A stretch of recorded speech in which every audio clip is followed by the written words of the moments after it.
Hello बच्चों, क्या हाल चाल। तो बच्चों, आज के सेशन में हम लोग दिल्ली गवर्नमेंट स्कूल्स के pre board examinations of evening shift इसके केस स्टडी टाइप के क्वेश्चन सॉल्व करेंगे, यानी पार्ट ए सेक्शन सेकंड। इससे पहले के लेक्चर्स में हम लोग pre board examinations of morning shift complete कर चुके हैं। टोटल 5 वीडियोस बने हैं उसके ऊपर, हर सेक्शन के लिए डिफरेंट वीडियोस। और इवनिंग शिफ्ट के पार्ट ए के सेक्शन फर्स्ट उसका भी सॉल्यूशन हमने किया है बच्चों। इन सभी वीडियोस के लिंक आपको इस वीडियो के डिस्क्रिप्शन बॉक्स में मिल जाएंगे। मैं कमेंट भी पिन करके आपके लिए दे दूंगा बच्चों। तो चलिए स्टार्ट करते हैं आज की class without wasting much time. तो आगे बढ़ते हैं बच्चों। जैसा कि आप यहाँ पर देख पा रहे होंगे, so we have this evening shift paper और आज हमें क्या करना है, पार्ट ए सेक्शन सेकंड। ठीक है, so part A section second यहाँ से हमें स्टार्ट करना है। जैसे कि इंफॉर्मेशन आप यहाँ पढ़ सकते हैं, we have case study questions, जहां पर हमें कोई से भी 4 सब पार्ट्स सॉल्व करने होते हैं। 5 सब पार्ट्स गिवन होते हैं बच्चों, है ना। उसमें से कोई से भी 4 सब पार्ट्स हमें सॉल्व करने होते हैं। और ये case study question number 17 and question number 18 होते हैं, यानी 2 क्वेश्चन होते हैं। ठीक है, चलिए आगे बढ़ते हैं जरा अपने क्वेश्चन की तरफ डायरेक्टली। तो क्वेश्चन नंबर 17, जैसा कि आप यहाँ पर पढ़ पा रहे होंगे बच्चों, एक बार रीड करिए क्या दिया हुआ है आपको डाटा, ध्यान से देखिए बच्चों। ठीक है, in a box manufacturing company during practical ability test of BTech for the post of an engineer, instructor of the company instructed a participant to construct an open box with square base। अच्छा जी, जो box बनेगा ना उसका base square है। ठीक है, अच्छा, with a given quantity of cardboard of area c square, यानी जो बॉक्स बनाना है वो किसी कार्डबोर्ड से बनाना है, कार्डबोर्ड का एरिया आपको दे दिया। Let me highlight all this data for you. तो ये तो आपको कार्डबोर्ड का एरिया दिया हुआ है और यहाँ पर बेस स्क्वायर की फॉर्म में है, जो कि हमें डायग्राम से भी दिख रहा है बच्चों। ठीक है, based on the above information answer any 4 parts. ठीक है, तो अब यहाँ पर सबसे पहले एक काम करते हैं, ये जो बॉक्स है ना, किस टाइप का बॉक्स है ये, तो ये बॉक्स ओपन बॉक्स है। इस पूरे बॉक्स का हम एरिया निकाल लेते हैं। तो बेस का एरिया क्या बनेगा बच्चों, तो बेस का एरिया बनेगा x इंटू एक्स। ठीक है, और किसी भी एक साइड का एरिया अगर आप देखोगे ना तो वो बनेगा x इंटू वाई, क्योंकि यहाँ पर देखो इसका आपको हाइट भी दिया हुआ है। तो एक साइड का एरिया x इंटू वाई, और टोटल साइड्स कितनी होंगी यहाँ पर, तो टोटल 4 साइड्स होंगी, तो इसको 4 से मल्टीप्लाई कर दो। अब क्योंकि ऊपर से तो ओपन है ना, ये बॉक्स ओपन है ऊपर से, समझे बच्चों। तो बॉक्स ऊपर से ओपन है, इसलिए ऊपर का तो कोई एरिया आएगा नहीं, टॉप का तो कोई एरिया आएगा नहीं। अब ये टोटल एरिया किसके इक्वल होना चाहिए, तो एरिया ऑफ द कार्डबोर्ड के इक्वल होना चाहिए, समझे। यानी हमें क्या मिल गया ये, तो हमें मिला x square plus 4xy equals c square. ठीक है, इसका ध्यान रखना, आगे हमें जरूरत पड़ सकती है। तो चलते हैं जरा अपने फर्स्ट पार्ट की तरफ, क्वेश्चन 17 के। तो फर्स्ट पार्ट ये रहा बच्चों आपके लिए, पढ़िए जरा ध्यान से क्या पूछा हुआ है हम लोगों से। If the length of side of square base b x units and height is y units, वो तो डायग्राम से भी हमको दिख गया था। Then area of the material used is, ठीक है, तो जो मटेरियल यूज होगा उसका एरिया क्या होगा, तो हम लोगों ने आई थिंक अभी निकाला था, यहाँ पर देखिए हाईलाइट किया हुआ है, एक्स स्क्वायर प्लस 4xy। ठीक है, तो क्या बनेगा, एक्स स्क्वायर प्लस 4xy, और ये चीज मैं आपको एलोबरेट भी कर चुका हूं बच्चों। ठीक है, तो यहाँ पर ऑप्शन देख लेते हैं अपने, तो ऑप्शन के हिसाब से पहला ही ऑप्शन सही हो जाएगा। ठीक है, बहुत ही आसान क्वेश्चन है ये। अब आगे बढ़ते हैं, सेकंड पार्ट में देखते हैं क्या है। The relation between x and y is, ठीक है, तो क्योंकि हमने अभी अभी ऑब्टेन किया था ना एक्स स्क्वायर प्लस 4xy, ये तो एरिया आया था और ये एरिया सी स्क्वायर के इक्वल था बच्चों। ठीक है, तो यहाँ से x और y में रिलेशन हमें निकालना है। तो अगर मैं ऑप्शंस को ध्यान से देखूं तो हमें 2 जगह पे तो x की वैल्यू मिली हुई है और 2 जगह पे y की वैल्यू मिली हुई है। एक काम करते हैं, सबसे पहले y की वैल्यू निकाल के देख लेते हैं, क्योंकि ये आसान लग रहा है मुझे। तो c square minus x square upon 4x, समझे आप लोग। ठीक है, तो यहां से अगर मैं कंपेयर करूं तो c square minus x square upon 4x, कौन सा ऑप्शन, समझे, तो इसका ऑप्शन सेकंड वाला सही हो गया, यानी ऑप्शन बी सही हो गया बच्चों। ठीक है, क्लियर है सबको। अब आगे चलते हैं जरा अगले क्वेश्चन की तरफ, यानी थर्ड पार्ट की तरफ। तो थर्ड पार्ट ये रहा आपके लिए, volume of the box expressed as a function of x is, ठीक है। अब बॉक्स का वॉल्यूम क्या होगा, तो बॉक्स का वॉल्यूम LBH है ना, क्यूबॉइडल शेप में बॉक्स है आपका। तो L और B यानी लेंथ और विड्थ जो आपके बेस में होंगे तो x इंटू एक्स, और आपका h यानी y। Let me show the diagram once again to all of you. ये देखिए, ये आपका लेंथ हो जाएगा, ये आपका ब्रेथ हो गया और ये आपका हाइट हो गया। बात समझ आ रही है सभी को? क्लियर है? ठीक है, तो LBH की वैल्यू हमको मिल गई, तो LBH की वैल्यू हमने डाल दी, तो यहां से हमें ये क्या मिल रहा है बच्चों, तो ये हमें मिल रहा है x स्क्वायर इंटू वाई। ठीक है, और हमने अभी अभी y की वैल्यू निकाली है कि नहीं? बिल्कुल निकाली है ना। देखो यहाँ पर y की वैल्यू ये देखिए हमने निकाल रखी है, ये बॉटम में देख सकते हो। ठीक है, लेकिन मैं एक काम करूंगा, यहाँ पर मैं y की वैल्यू ना निकालकर x इंटू वाई की वैल्यू निकालूंगा। So that will be c square minus x square upon 4। अब इसे ध्यान रखना, c square minus x square upon 4। और यहाँ पर आगे चलो आप लोग, तो यहाँ पर देखिए मैंने एक्स स्क्वायर इंटू वाई तो लिखा, but actually I am going to rewrite it like this. ठीक है, और मैंने जस्ट अभी आपके सामने x इंटू वाई की वैल्यू निकाली थी। क्या निकाली थी याद है? c square minus x square upon 4। ये देखो जी, ये बॉटम में देख लो सबसे नीचे, c square minus x square upon 4 किसकी वैल्यू? तो x इंटू वाई की वैल्यू। ठीक है, तो x इंटू वाई की वैल्यू आ चुकी है मेरे सामने, है ना। अब इस x को अगर अंदर मल्टीप्लाई करोगे, क्योंकि गिवन ऑप्शन में सिर्फ 1/4 बाहर दिख रहे हैं मुझे, तो x को अंदर भेज देते हैं, तो c square into x minus x cube हो जाएगा। तो c square into x minus x cube, और बाहर तो 4 है ही डिवीजन में, तो यहां से हमें कौन सा ऑप्शन दिख रहा है? c square x minus x cube, यानी ये वाला पहला ऑप्शन सही हो जाएगा थर्ड पार्ट के लिए। ठीक है बच्चों, अब आगे चलते हैं, जरा फोर्थ पार्ट में क्या बोला हुआ है इसको भी देख लेते हैं।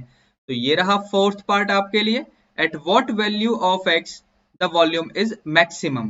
तो हमने अभी अभी वॉल्यूम फंक्शन लिखा है, तो this was c square into x minus x cube. Let me check it once again. ये देखिए c square x minus x cube upon 4। ठीक है, c square x minus x cube upon 4। ठीक है, तो यहां से ना इसका डेरिवेटिव कर दो आप लोग, मैक्सिमा मिनिमा अब हमें यूज करना पड़ेगा कंसेप्ट। ठीक है ना, तो यहाँ पर हम फर्स्ट डेरिवेटिव करेंगे, तो ये ब्रैकेट में क्या होने वाला है? c स्क्वायर एक्स का 1 माइनस 3x स्क्वायर। ठीक है, और बाहर 1/4 तो है ही। ठीक है, इसका एक बार और डेरिवेटिव कर देते हैं जस्ट फॉर आवर कंफर्मेशन, है ना, कि डबल डेरिवेटिव नेगेटिव आएगा। सिर्फ कंफर्मेशन के लिए काम हम करते हैं, वरना तो ये एमसीक्यू टाइप के है, मत करो यार, है ना। माइनस 3 इंटू एक्स स्क्वायर का आ जाएगा 2x। ठीक है, और अपॉन में 4 है, तो 2 से 4 कट जाएगा, तो ये इस तरीके से आ जाएगा। ठीक है, अब ये नेगेटिव क्यों होगा ये बताओ मुझे बच्चों। अब क्योंकि यहाँ पर ये x है ना बच्चों, तो x तो लेंथ है, वो तो हमेशा पॉजिटिव ही होगा। ठीक है ना, और ये -3 बाहर नेगेटिव आपको दिख ही रहा है। ठीक है, और डिनोमिनेटर में 2 वो भी आपका पॉजिटिव है। तो समझे मेरी बात, negative into positive upon positive, तो ओवरऑल तो नेगेटिव ही आने वाला है। तो यहां से हमें ये कंफर्मेशन मिल गई कि हमारा जो वॉल्यूम फंक्शन है ना, वो मैक्सिमम ही होने वाला है, क्योंकि डबल डेरिवेटिव उसका क्या आ गया? तो लेस देन 0 आ गया, नेगेटिव आ गया।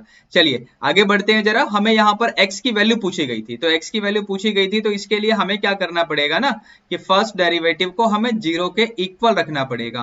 तो जैसे ही हम फर्स्ट डेरिवेटिव को 0 के इक्वल रखेंगे, तो we are actually getting this value as 0। यहां से क्रॉस मल्टीप्लाई कर दो, तो c square will be equal to 3x square, क्योंकि हमसे x की वैल्यू पूछी गई है बच्चों, तो ये बनेगा c स्क्वायर अपॉन 3 और पूरे का अंडर रूट। ठीक है, तो ये क्या दे देगा आपको? c by root 3। तो c बाय रूट 3 कौन से ऑप्शन में आ गया बच्चों? c by root 3। तो x की value c by root 3 option c। ठीक है, बात क्लियर है सबको? अब आगे बढ़ते हैं जरा फिफ्थ पार्ट की तरफ, यानी इस क्वेश्चन के लास्ट पार्ट की तरफ। आपको तो एग्जाम में कोई से भी 4 पार्ट सॉल्व करने हैं, ये ध्यान रखना बच्चों। ठीक है, हमसे अब मैक्सिमम वैल्यू ऑफ v पूछ लिया है, जो हमने वॉल्यूम फंक्शन अभी निकाला था ना, उसका मैक्सिमम वैल्यू पूछा है। तो वॉल्यूम फंक्शन हमने क्या निकाला था बच्चों? सो 1/4 c square x minus x cube, तो 1/4 x इंटू सी स्क्वायर माइनस एक्स स्क्वायर। जानबूझ के इसको मैंने ऐसे लिख दिया फिर से। अब यहाँ पर x की जगह हम लोग वो वैल्यू पुट कर देंगे जो हमने अभी निकाली थी। ये देखो फोर्थ पार्ट में ऑप्शन सी दिख रहा है, c अपॉन रूट 3 x की वैल्यू, क्योंकि इसी वैल्यू पे वॉल्यूम मैक्सिमम आया है। हमें अब वॉल्यूम की मैक्सिमम वैल्यू ही निकालने के लिए बोल रहे हैं, तो हम x की ये वैल्यू यहाँ पर पुट करने वाले हैं। तो 1/4 x की जगह ये रहा c by root 3, c square minus x square means c by root 3 का स्क्वायर होगा, तो c स्क्वायर बाय 3 ही लिख दो। ठीक है, तो बाहर आपका 1/4, ठीक है, 1 बाय रूट 3 और यहीं पर 1/3, और ये ब्रैकेट के अंदर एलसीएम ले लोगे तो 3c square minus c square यानी 2c स्क्वायर बन जाएगा बच्चों। बात समझ आ रही है? आगे सिंप्लीफाई कर लेते हैं, तो 2 से ये आपका 4 कैंसिल होगा तो नीचे आपका 2 बचेगा और नीचे 3 पहले से ही है तो 6√3 हो जाएगा और ऊपर आपका c² और बाहर आपका ये c यानी c³ बन जाएंगे बच्चों। बात समझ आ रही है सभी को? क्लियर है? डन। तो बस यही आपका आंसर हो जाएगा। तो यहाँ पर अपने गिवन ऑप्शंस को अगर हम ध्यान से देखें तो कौन सा ऑप्शन आपको सही लग रहा है बच्चों? तो c³/6√3 यानी ये रहा, ठीक है, यानी थर्ड ऑप्शन सही हो जाएगा फिफ्थ पार्ट के लिए। ठीक है बच्चों, अब आगे बढ़ते हैं, क्वेश्चन नंबर 18 को देख लेते हैं, इसमें क्या बोला हुआ है हमें, यानी last case study question of this paper. तो क्वेश्चन नंबर 18 ये रहा आपके सामने, एक बार डाटा पढ़िए क्या दिया हुआ है आपको। चलिए फटाफट पढ़िए, लंबा क्वेश्चन है, ठीक है। चलिए बेटा, तो क्या बोला हुआ है बच्चों, a car manufacturing factory has 2 plants X and Y. Plant X manufacture 70% of the cars and plant Y 30% को मैन्युफैक्चर कर रहा है। 80% of the cars at plant X and 90% of the cars at plant Y are rated of standard quality. ठीक है, a car is chosen at random and is found to be of standard quality. हमें यहाँ पर events पहले से ही given है तो ये अच्छी बात है हमारे लिए, है ना, ये अच्छी बात है हमारे लिए, टाइम बच जाएगा। इवेंट ई का मतलब है event that car of standard quality, okay. B1 का मतलब वो आपके प्लांट X में से मैन्युफैक्चर हुआ था और B2 का मतलब वो प्लांट Y में मैन्युफैक्चर हुआ था। Based on the information given above answer the following. ठीक है, तो हमारे पास यहाँ पर कुछ क्वेश्चंस होंगे, हमें कोई से भी 4 पार्ट यहाँ सॉल्व करने होते हैं। चलिए आगे बढ़ते हैं, जरा देख लेते हैं यहाँ पर क्या इन्फॉर्मेशन है। लेकिन जो भी इन्फॉर्मेशन अभी इस पेज पे है जरा इसको भी लिखते चलो। P ऑफ B1 मतलब कार आपके कौन से प्लांट में बना हुआ है बच्चों, तो वो X प्लांट में बना हुआ है। तो X प्लांट में बनने के लिए यहाँ पर 70% केस बोला हुआ था। P ऑफ B2 यानी Y प्लांट में बनने के लिए 30% बोला हुआ था, आप यहाँ पर देख सकते हैं बच्चों। ठीक है, ये 70% प्लांट X के लिए और 30% प्लांट Y के लिए। अब आपको बोला गया है कि स्टैंडर्ड क्वालिटी कहां से, तो प्लांट X से, है ना, प्लांट X से हमें स्टैंडर्ड क्वालिटी चाहिए। तो स्टैंडर्ड क्वालिटी कहां से, तो प्लांट X से। तो कितने परसेंट है वो, तो दैट इज 80%। ऐसे ही अगर हमें सेकंड वाले प्लांट से स्टैंडर्ड क्वालिटी की कार्स चाहिए तो वो बनेगा 90% ऑफ द केसेस। ठीक है, तो ये तो डाटा दिया हुआ है। अब जरा देखते हैं हमारे पास क्वेश्चंस कैसे हैं। तो ये रहा जी फर्स्ट पार्ट आपके लिए, इसने पूछा हुआ है value of probability of B1 will be. अरे वाह, बहुत ही सिंपल क्वेश्चन है, हमने अभी तो निकाला है। प्रोबेबिलिटी ऑफ B1 ये देखिए 70%। तो चलो जी फटाफट, तो 70% यानी ये रहा, तो बस ऑप्शन ए इसका सही हो गया। लेकिन अगर मैं ध्यान से देखूं बच्चों तो 70% का मतलब ये होता है, सही बात है ना, 70% का मतलब ये होता है और इसका मतलब 7/10 हो जाएगा। क्यों, ये 0 से 0 कट गया। तो एक्चुअली यहाँ पर ऑप्शन बी भी सही हो सकता है। बात समझ आई? तो यहाँ पर 2 ऑप्शन सही हो सकते हैं। वैसे तो ऐसा नहीं होता है आमतौर पे, ये एमसीक्यू टाइप के क्वेश्चंस तो हैं लेकिन एक ही ऑप्शन सही होता है नॉर्मली इसमें, यानी मल्टीपल करेक्ट ऑप्शंस वाले क्वेश्चंस नहीं है ये। लेकिन फिर भी चलो यहाँ पर इन्होंने दे रखा है तो कोई बात नहीं, हमें क्या है, अगर आपने कोई सा भी ऑप्शन करेक्ट किया होगा ना दोनों में से तो आपको फुल मार्क्स मिले होंगे। चलिए आगे बढ़ते हैं, जरा सेकंड पार्ट को देखते हैं इसमें क्या बोला हुआ है। तो सेकंड पार्ट में प्रोबेबिलिटी ऑफ B2 पूछ लिया है। अरे वाह, कितने सिंपल क्वेश्चंस है ना। तो प्रोबेबिलिटी ऑफ B2 यहाँ पर देखिए 30%, तो 30% यानी यहाँ पर देखें तो ऑप्शन बी। लेकिन जैसा कि अभी फर्स्ट पार्ट में हमने देखा कि 30% यानी 30/100, तो ये 0 से 0 कटेगा तो 3/10, तो 3/10 यानी ऑप्शन सी भी इसका सही हो जाएगा। सेकंड पार्ट के लिए अगेन यहाँ पर भी 2 ऑप्शन सही हो गए। अब आगे बढ़ते हैं, जरा थर्ड पार्ट में क्या बोला हुआ है, probability that standard quality car is manufactured in plant X will be, यानी स्टैंडर्ड क्वालिटी का कार तो बने लेकिन वो प्लांट X में बने। तो ये भी तो हमने निकाला हुआ है बच्चों, यहाँ पर देखिए ये भी तो निकाला हुआ है हमने 80%, समझे आप लोग। तो 80% यानी यहाँ पर देख लो कौन सा बनेगा, तो 80% मींस अगर इसको हम लिखें तो 80/100 यानी 8/10। तो 8/10 कौन से पार्ट में सही हो गया बच्चों, तो 8/10 आप यहाँ पर देखो बी पार्ट में सही हो गया। ठीक है, बहुत ही आसान क्वेश्चन है। वैसे ऐसे क्वेश्चन सीबीएसई एग्जाम में आने के चांसेस है या नहीं है, मुझे तो नहीं है बेटा। क्यों नहीं है, क्योंकि ये स्ट्रेट फॉरवर्ड क्वेश्चन हो गए, डायरेक्ट डाटा दे रखा है, समझ रहे हो।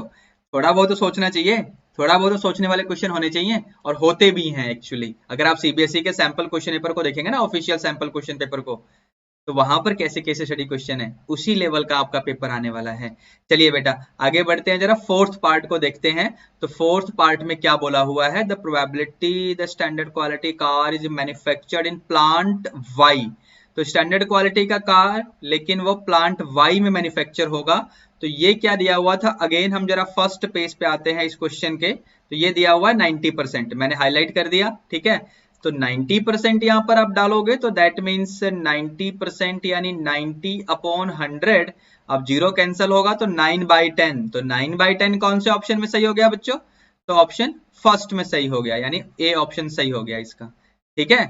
तो ये तो बस 4 क्वेश्चन आपके सॉल्व हो गए, सिंपल क्वेश्चन में से डाटा को ही पिक करके दे दिया है ना, कुछ भी सोचना नहीं पड़ेगा आपको डायरेक्टली। तो बस यहाँ पर आगे बढ़ते हैं, जरा फिफ्थ पार्ट इसको भी सॉल्व कर लेते हैं। इसमें क्या है, if a car is selected at random is of standard quality, जो कार आपने सेलेक्ट की वो स्टैंडर्ड क्वालिटी की है। What is the probability that standard quality car has manufactured from plant x. Okay, यानी ये क्वेश्चन बन गया थोड़ा सा सोचने वाला, बेस थ्योरम का क्वेश्चन बन गया ये बन गया बेस थ्योरम का क्वेश्चन, ठीक है। तो यहां पर ये आपका फॉर्मूला बन जाएगा बच्चों इस तरीके से, राइट, ऐसे ही होता है ना। अब देखो अगर आपने पेपर में ये फिफ्थ पार्ट सॉल्व नहीं किया होगा तो मैं आपको बुद्धिमान बच्चा बोलूंगा, और मैंने इसके ऊपर ना एक शॉर्ट वीडियो भी बनाया था। अगर आपको ध्यान हो कि पेपर में हमें कौन सा क्वेश्चन सॉल्व करना है, ये सेलेक्ट करना बहुत इंपॉर्टेंट होता है बेटा, है ना। चलिए आगे बढ़ते हैं, जरा यहाँ पर वैल्यू पुट कर देते हैं। तो P ऑफ B1 की वैल्यू क्या थी, आपको ध्यान है, P ऑफ B1 की वैल्यू ये सब तो निकाली हुई है हमने। तो P ऑफ B1 यानी 70% है, ठीक है। तो डालते हैं जरा इसको, तो यहाँ पर 70%, ठीक है, और probability of E over B1 यानी 80% था, याद है किसी को, दिस वॉज 80%। यहाँ पर देखिए E बाई B1 80%, ठीक है, और E बाई B2 आपका 90% और दूसरा आपका 30%। ध्यान रखना इसको, हमें यहाँ पर वैल्यू पुट करनी है। तो ये वाला पहले ही पुट कर लो, ऐसा ना हो कि हम भूल जाएं। ये 90% था और ये 30% था, ठीक है। और ये वाला तो हमने लिख ही लिया है ना बच्चों, तो 80% इंटू 70%, ठीक है। अब इसके बाद अगर आप परसेंटेज के लिए ना 1/100 लिखेंगे ना, कहने का मतलब जैसे 80% है तो यानी 80 इंटू 1/100, मैं ऐसे बोल रहा था। ऐसे 70% को भी लिखेंगे, ऐसे ही 90% और 30% को लिखेंगे। तो ये 1/100 वाले फैक्टर तो हर जगह से कैंसिल होंगे, ठीक है। और हमें क्या मिलेगा बच्चों, तो हमें मिलेगा 80 इंटू 70। तो 80 इंटू 70 का मतलब क्या हुआ, let me right it here for you, ठीक है। ऐसे ही नीचे 80 इंटू 70 प्लस 90 इंटू 30। अब एक काम और भी कर लो, यहाँ देखो न्यूमरेटर में 80 इंटू 70 मतलब 8 इंटू 10 इंटू 7 इंटू 10, समझे। तो 10 इंटू 10 यानी 100 होगा। तो ये 100 वाला फैक्टर भी कैंसिल कर दो हर जगह से। तो न्यूमरेटर में आपको सिर्फ क्या मिलेगा बच्चों, 8 से 1 जा यानी 56, और डिनोमिनेटर में 56 प्लस 27। चलिए फटाफट इनको ऐड कर दो मेरे बच्चों। तो जैसे ही आप इनको ऐड करोगे डिनोमिनेटर में, तो 56 अपॉन ये आपका 13 और ये 8 यानी 56 अपॉन 83। तो ये आपका आंसर आ जाएगा किसके लिए, तो फिफ्थ पार्ट के लिए, ठीक है। तो 56 अपॉन 83 जैसे कि हम देख रहे हैं, तो थर्ड वाले ऑप्शन में आपको दिया हुआ है बच्चों। यानी हमने क्वेश्चन नंबर 18 के भी सभी पार्ट्स सॉल्व कर लिए, ठीक है बच्चों। अब मिलेंगे हम लोग अगले सेशन में, जिसमें हम लोग पार्ट बी के सेक्शन 3 के क्वेश्चन सॉल्व करेंगे, यानी 2 मार्क्स वाले क्वेश्चन, फिर 3 मार्क्स वाले भी कर लेंगे और फिर 5 मार्क्स वाले भी कर लेंगे, ठीक है बच्चों। तो आपको आने वाली वीडियोस के अपडेट रेगुलरली मिलते रहे, इसके लिए आप इस चैनल को सब्सक्राइब कर लीजिए, इस वीडियो को लाइक कर देना और अपने सभी क्लासमेट के साथ शेयर कर देना। चलिए बच्चों मिलते हैं आप अगले लेक्चर में, तब तक के लिए be good, take care, all the best, thank you.